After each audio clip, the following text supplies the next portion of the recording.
kasus penyalahgunaan narkotika.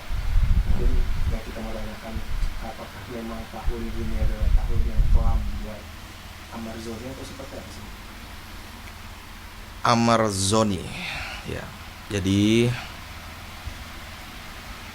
kalau saya melihat ya dari visual batin saya yang saya tangkap dari sasmita gaib saya, memang dia di tahun, bukan tahun ini aja ya, tahun 2024 pun itu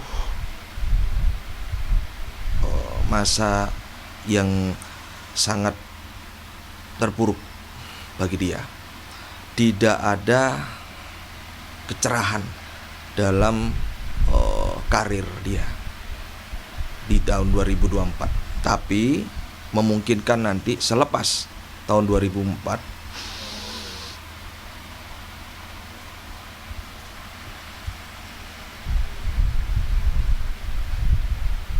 bisa dia di sekitar tahun 2005, antara 5, 6 ini bisa. Tapi tidak sebagus seperti sebelumnya. Ini ya, jadi Amar ini memang sudah, kalau saya lihat itu masanya itu sudah habis. Artinya dalam karir ini sedikit berat untuk diangkat. Meskipun bisa pun, tapi tidak secemerlang sebelumnya. Tuh. Keterpurukan karirnya ini akibat karena memang ulahnya dia yang bergelut dengan narkotika. Ya kembali lagi itu saya nampak dari sasmita gaib ini ada sebuah aura negatif yang dimana itu timbul dari dirinya sendiri. Ya tanda kutip bukan dari luar ya. Karena aura negatif itu bisa dari luar, dari dalam. Dari dalam ini dari dirinya sendiri. Yang dimana ini wajib sebenarnya sebagai muhasabah dia, sebagai introspeksi dia, karena ini benar-benar dari kesalahan dia sendiri dan menyebabkan dampak aura negatif yang luar biasa ini dari dirinya sendiri. Sehingga kembali lagi sangat disayangkan dan memotong karir ke depannya. Ya. Aura negatif dari dalam diri ini biasanya datangnya dari kebiasaan buruk seseorang atau seseorang yang jauh dari Tuhannya sendiri. Ya. Baik. Jadi aura negatif ini ada dari luar, ada dari dalam. Kalau dari dalam ini yang lebih berbahaya. Dari luar, dari orang-orang yang memiliki frekuensi yang nggak baik, yaitu aura-aura positif, frekuensi aura yang sangat rendah. Dari teman, dari lokasi pun juga bisa, lokasi yang berbau atau memiliki vibrasi negatif. Kalau dari diri kita, dari pikiran, ucapan, perilaku yang nggak baik, ini akan memunculkan vibrasi negatif yang disebut nanti menjadi aura atau energi negatif.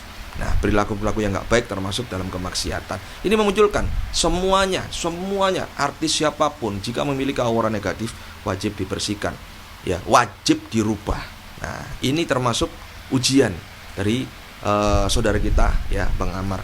Ini sebuah ujian yang mungkin bisa membentuk dia dalam satu kesuksesan ke depannya dari 2025, 2026. Tapi saat ini memang sangat-sangat bagi saya lihat gelap. Susah untuk diangkat. Kembali lagi biidznillah, kalau Tuhan mengizinkan 2025 naik, 2006 semakin cemerlang. Kalau Tuhan mengizinkan, tapi saat ini saya melihat gelap. Itu. Apakah artinya memang harus ada upaya dari Amarzoni untuk membersihkan dulu aura negatifnya supaya nanti ke depan bisa lebih berkarir lagi, atau jika memang dia tidak ada upaya untuk membersihkan aura negatifnya dan malah bisa jadi makin terpuruk? Sebenarnya memang harusnya ya Abang Amar ini kalau sudah menjadi masalah ini sebenarnya muhasabah itu introspeksi diri, sehingga dengan introspeksi diri ini akan meminimalis aura-aura negatif, termasuk karma ya, karma buruk, karma baik. Nah, memupuk karma baik sebanyak-banyaknya sehingga aura negatif ini akan turun ya. Tapi memang ini saya lihat stucknya ini susah untuk naik, jadi berhenti di sini dulu dia. Jadi keterpurukan ini panjang. Tapi kembali lagi ya, ini sasmita gaib yang saya terima ini, yang saya lihat ini belum tentu benar adanya. Wallahu a'lam bishawab. Kembali lagi, ini sebuah gambaran dari kegaiban yang saya nampak. Tapi jika Tuhan mengizinkan, jika kita benar-benar yakin bisa berubah, yakin bisa sukses, memungkinkan bisa ya membentuk satu frekuensi gelombang yang baik sehingga akan terdongkrak lagi.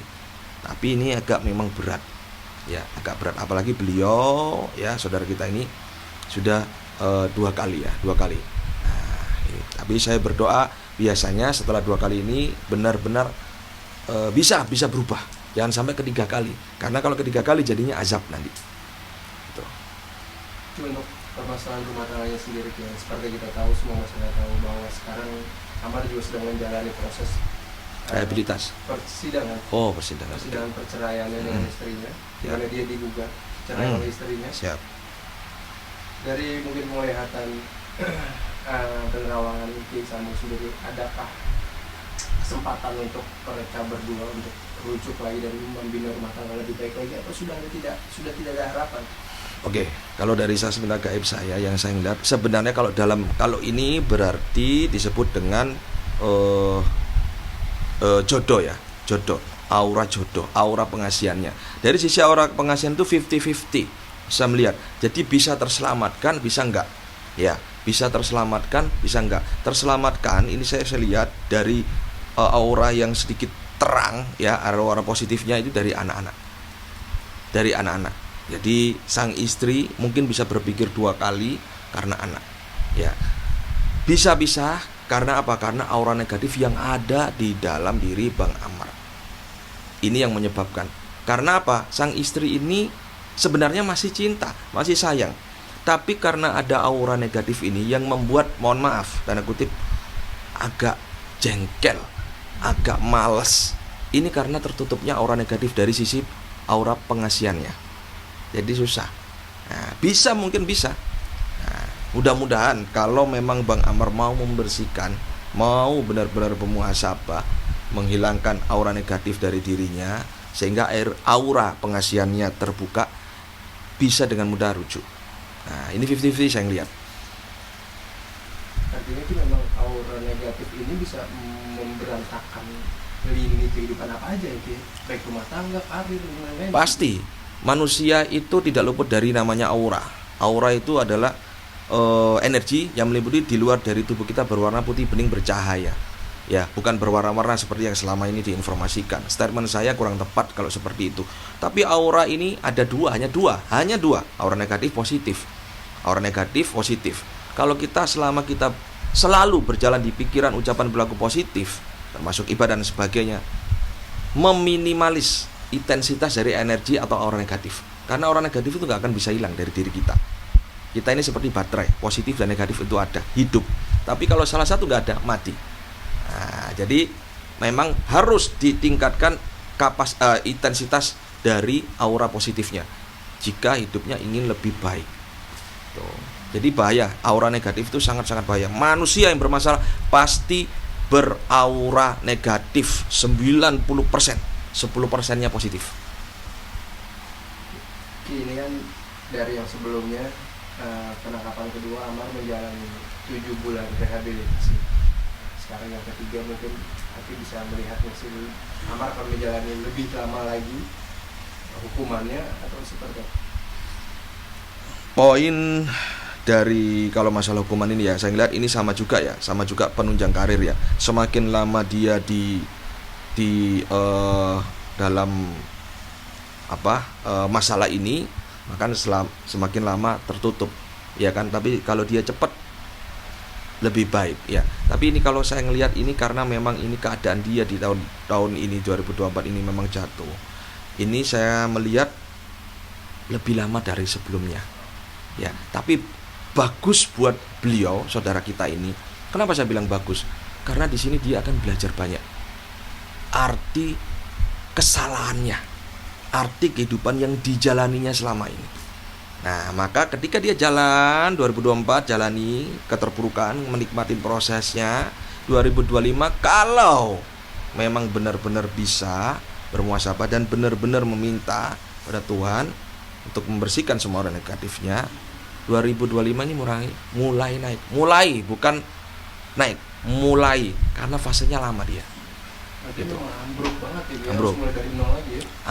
Ambruk ya, artinya karir. Ini yang saya baca karir ya. Kalau masalah sisi keuangan, finansial dan sebagainya dia ada. Oke. Artinya tidak akan terpuruk ya. Keluarga masih baik-baik saja. Ini saya lihat di sisi karir. Nah, tapi kembali lagi, saya berdoa yang terbaik.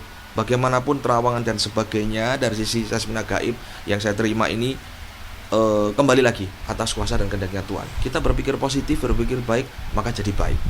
Nah, harapan saya jangan terlalu dipercaya dengan sasmita, lebih baik positifkan. Karena untuk kebaikan Bang Amar. Nah, Cukup disayangkan sekali karena dia kan public figure, harusnya memberikan contoh yang baik. Itu sih, udah gitu aja. Oke, nah Bang, ini kan juga di satu sisi dia seperti tertimpa masalah bertubi-tubi gitu ya Bang. Dia diceraikan istrinya, lalu harus berurusan kembali dengan polisi. Abang melihat hal ini seperti apa? Ya cukup kasihan karena dia udah 3 kali, dia harus bisa bertanggung jawab atas kesalahannya. Mas Dafal, ini terkait Amar Zoni yang kembali ditangkap kasus narkoba untuk ketiga kalinya. Mungkin sebagai masyarakat, Mas Dafal melihat hal ini seperti apa sih? Mungkin dia tidak belajar dari kesalahan.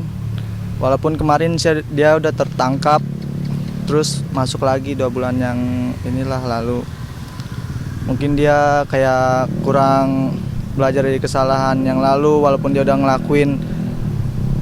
ngelakuinnya hal-hal yang tidak benar lah, tidak patut dicontoh. Udah gitu aja sih. Tapi kan di satu sisi dia seperti timpa masalah yang bertubi-tubi gitu ya, diceraikan istrinya, lalu tidak bisa ketemu anak-anaknya. Mas Dafal melihat ini menjadi suatu kekasihanan nggak sih untuk dia? Mungkin kasihan mah kasihan, tapi mau gimana lagi, karena negara kita juga negara hukum. Mau digimanain juga keadilan tetap keadilan. Artinya menurut Mas Dafal ini Amar Zoni tetap harus dihukum ya, walaupun dia public figure gitu. Benar, harus dihukum karena dia membuat kesalahan, apalagi berkali-kali. Menurut Mas Dafal juga satu lagi nih, rehabilitasi yang sempat dijalani Amar Zoni waktu itu tidak memberikan efek jera begitu ya? Mungkin tidak, tapi sedikit ada yang dijerahkan bagi dia, tapi selebihnya tidak. Masyarakat juga sempat menyarankan bahwa Amar Zoni sebaiknya dipenjara aja. Mas Dafal? Betul sekali. Bagi saya emang harus digituin, karena mau gimana lagi nanti dia akan ngelakuin lagi. Jadi harus ada efek jera ya? Nah, ada efek jerahnya.